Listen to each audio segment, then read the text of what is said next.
Materia: Historia. Tema: luchas internas y los primeros gobiernos federalistas y centralistas. Subtema: federalistas y centralistas.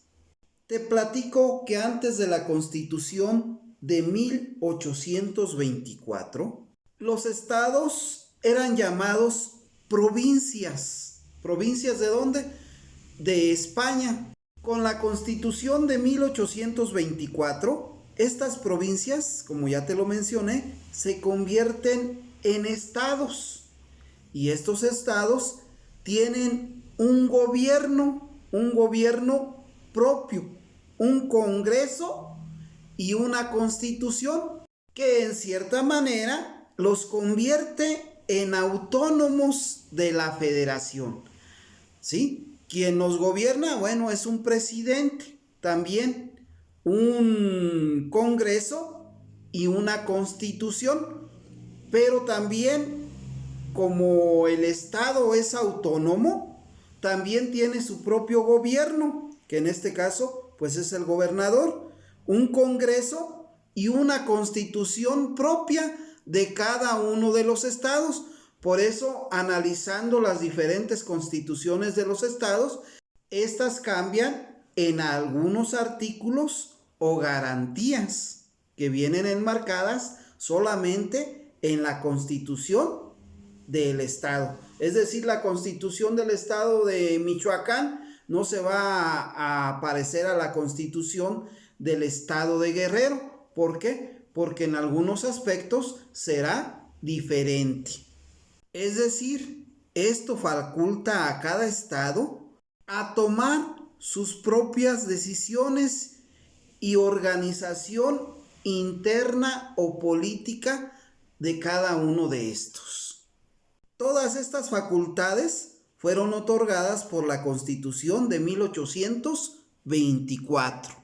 Además te cuento que el primer presidente de la República, ya constituida como república, no como imperio, fue Guadalupe Victoria, antiguo insurgente que ganó las primeras elecciones en 1824. Guadalupe Victoria impulsó la educación. Además, mejoró mucho la economía mediante préstamos a diferentes países. Pero en abril de 1829 toma la presidencia Vicente Guerrero, el cual quiso llevar a la práctica un programa de reformas radicales. La primera de ellas fue el tercer decreto para la abolición de la esclavitud, la cual tendría efectos definitivos. Es decir, ya no habría más esclavos en el territorio mexicano, lo cual hizo enojar mucho a los españoles, que eran los que tenían el mayor número de esclavos a su servicio.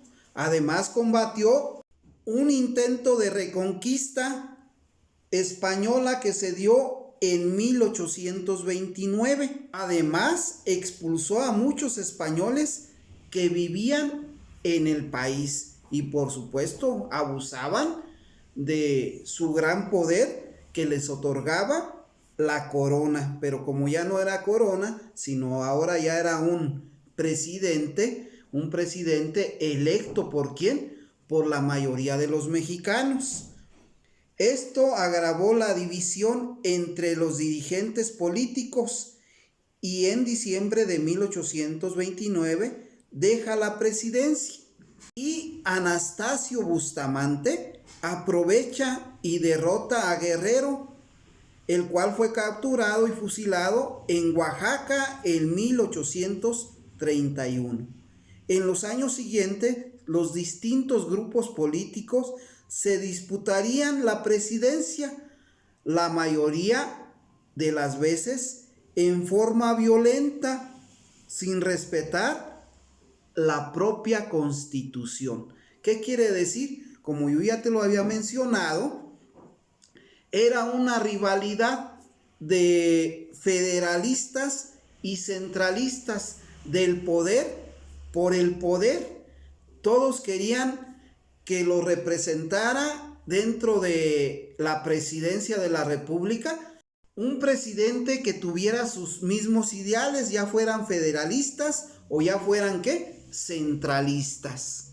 Es más o menos como sucede ahorita con los partidos políticos que llevan diferente nombre, diferente color y que son como 10 o más de 10 aquí en la República Mexicana y por los cuales pues pueden votar todos los ciudadanos, ¿verdad?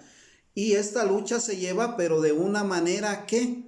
Política, ¿verdad? Y en aquel entonces no era de una manera política, sino era al margen de la ley y bueno, era luchando con armas y tomando la presidencia en ocasiones a fuerzas o fusilando en ocasiones hasta los mismos presidentes que se encontraban en la presidencia. ¿Qué proponían los federalistas? 3 poderes, que era el ejecutivo, legislativo y judicial. Además, estados libres y soberanos, 19 estados, 5 territorios y el Distrito Federal. También proponían una Cámara de Diputados y una Cámara de Senadores. Además, consideraba a todos los varones adultos como electores. Fíjate nada más, a todos los varones adultos como electores. ¿Excluían a quién? A la mujer. Los centralistas proponían 4 poderes: ejecutivo, legislativo, judicial y supremo poder conservador. Aquí era lo que difería, que el supremo poder conservador, que tenía que ver con quién, con la corona finalmente. Además, departamentos con gobernantes elegidos por el presidente. Fíjate, no eran estados, sino departamentos. Además, una junta o asamblea departamental con poderes limitados para legislar, no como los otros o la Constitución de 1824, que ¿qué está proponiendo? Que los estados que sean autónomos. Aquí dice que nada más con poderes que muy limitados. Además, definía el número de electores de acuerdo con sus ingresos monetarios. Es decir, si era pobre, pues no era un elector. Por ello dice que dependía de los ingresos monetarios. Es decir, entre más dinero tuviera, pues más poder tenía. En cambio, ahorita, tú sabes que todos somos ¿qué?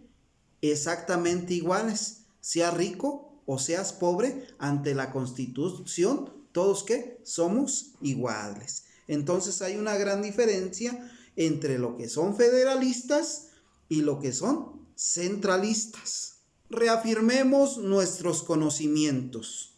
1. ¿Quién fue el primer presidente de la República Mexicana? 2.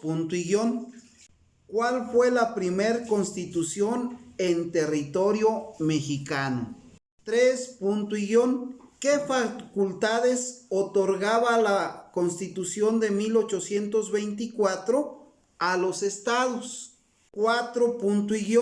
¿Quién fue el segundo presidente de la República Mexicana? 5.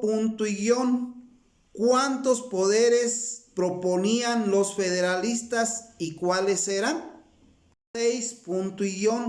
¿Cuántos poderes proponían los centralistas y cuáles eran? 7. ¿Cuántos estados libres y soberanos proponían los federalistas y cuántos territorios? 8. ¿Cuál era el tipo de departamentos que proponían los centralistas? 9. ¿Los federalistas a quienes consideraban como votantes? 10. ¿Los centralistas a quienes consideraban como votantes?